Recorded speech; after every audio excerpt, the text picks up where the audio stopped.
Hi, hello, ನಮಸ್ತೆ. ನಾನು ಅಕ್ಷತಾ. ಕೋಟೆನಾಡು recipes ಚಾನಲ್ಗೆ ಸ್ವಾಗತ.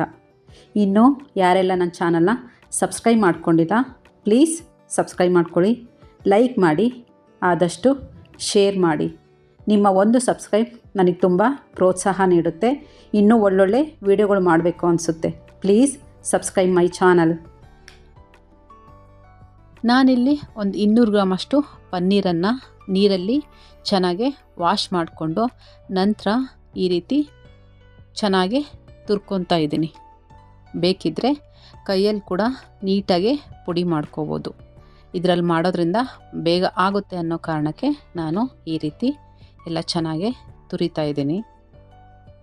ಇದನ್ನೆಲ್ಲ ಈ ರೀತಿ ತುರ್ಕೊಂಬಿಟ್ಟು ಒಂದು ಪ್ಲೇಟಿಗೆ ಹಾಕ್ಬಿಟ್ಟು ಸೈಡಿಗೆ ಇಟ್ಕೊಂಬಿಡೋಣ. ಈಗ ಇದಕ್ಕೆ ಮಸಾಲೆ ರೆಡಿ ಮಾಡ್ಕೋಬೇಕು. ಒಂದು ಬೌಲ್ ತೊಗೊಂಬಿಟ್ಟು ಅದಕ್ಕೆ ಅರ್ಧ ಕಪ್ಪಷ್ಟು ಮೊಸರು ತೊಗೊತಾ ಇದ್ದೀನಿ. 2 ಸ್ಪೂನು ಖಾರದ ಪುಡಿ ತೊಗೊತಾ ಇದ್ದೀನಿ. ನಾನಿಲ್ಲಿ ಕಾಶ್ಮೀರಿ ಚಿಲ್ಲಿ ಪೌಡರ್ ಯೂಸ್ ಮಾಡ್ತಾಯಿದ್ದೀನಿ. ಕಲರ್ ಕೂಡ ಚೆನ್ನಾಗಿರುತ್ತೆ ಮತ್ತು ಖಾರ ಕಮ್ಮಿ ಇರುತ್ತೆ ಅಂತ. ನೀವು ಮನೆಯಲ್ಲಿರೋ ಖಾರ ಪುಡಿನ ಯೂಸ್ ಮಾಡ್ತಾಯಿದ್ರೆ ಖಾರ ಪುಡಿನ ಸ್ವಲ್ಪ ನೋಡಿ ಹಾಕ್ಕೊಳ್ಳಿ. ಈಗ ಇದಕ್ಕೆ 1 ಸ್ಪೂನಷ್ಟು ಕೊತ್ತಂಬರಿ ಕಾಳು ಪುಡಿ ಮತ್ತು 1 ಸ್ಪೂನಷ್ಟು ಜೀರಿಗೆ ಪುಡಿ, ಅರ್ಧ ಸ್ಪೂನಷ್ಟು ಅರಿಶಿಣ ಮತ್ತು ಅರ್ಧ ಸ್ಪೂನಷ್ಟು ಉಪ್ಪು, ಇಷ್ಟನ್ನು ಹಾಕಿ ಚೆನ್ನಾಗಿ ಕಲಿಸ್ಕೋಬೇಕು. ನಾವು ಇದಕ್ಕೆ ಇಷ್ಟೇ ಮಸಾಲೆನ ಬಳಸ್ತಾ ಇರೋದು. ಈಗ ಒಂದು ಸ್ವಲ್ಪ ಕಸೂರಿ ಮೇಥಿ ಇದ್ದರೆ ಮೇಲ್ಗಡೆ ಸ್ವಲ್ಪ ಕಸೂರಿ ಮೇಥಿ ಹಾಕ್ಕೊಳ್ಳಿ, ಘಮ ಚೆನ್ನಾಗಿರುತ್ತೆ ಅಂತ. ಈಗ ಇದನ್ನು ಚೆನ್ನಾಗೆ ಮಿಕ್ಸ್ ಮಾಡ್ಕೊಳ್ಳೋಣ. ಹೊರಗಡೆ ಹೋಗಿ ತಿನ್ನೋದಕ್ಕಿಂತ ಬದಲು ಈ ರೀತಿ ಮನೆಯಲ್ಲೇ ಬೇರೆ ಬೇರೆ ಥರ ಅಡುಗೆಗಳನ್ನು ಟ್ರೈ ಮಾಡಿ ಮನೆಯಲ್ಲೇ ಅಡುಗೆ ಮಾಡಿ ಎಲ್ಲರೂ ಕೂಡ ಖುಷಿಯಿಂದ ಊಟ ಮಾಡ್ತಾರೆ. ಈಗ ಇದನ್ನೆಲ್ಲ ಚೆನ್ನಾಗಿ ಕಲಿಸ್ಬಿಟ್ಟು 1 ಈರುಳ್ಳಿ ಮತ್ತು 1 ಟೊಮೊಟೊ, ಈಗ ಇದನ್ನು ಸಣ್ಣದಾಗಿ ಹೆಚ್ಕೋಬೇಕು. ಒಂದು ಪ್ಯಾನ್ ಇಟ್ಬಿಟ್ಟು ಸ್ವಲ್ಪ ಎಣ್ಣೆ ಹಾಕ್ಕೊಳ್ಳೋಣ.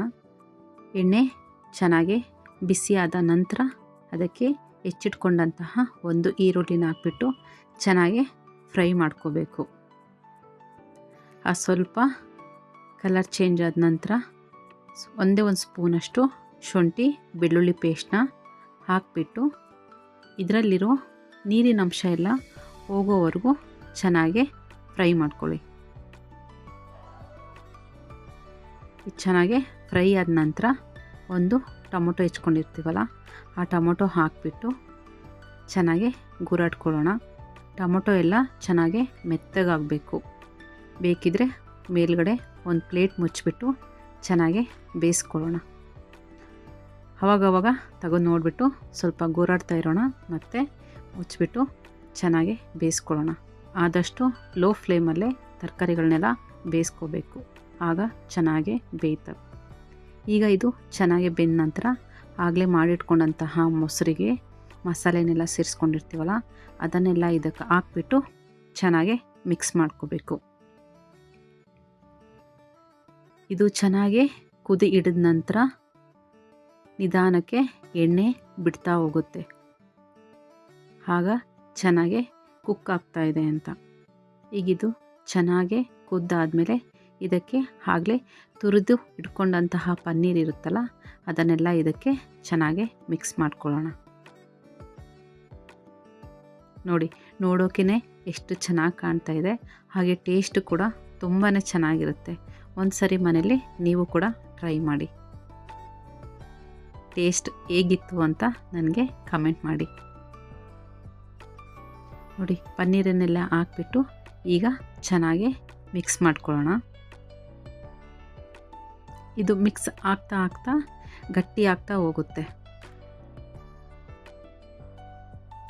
ಈಗ ಸ್ವಲ್ಪ ಟೇಸ್ಟ್ ನೋಡ್ಕೊಳ್ಳೋಣ.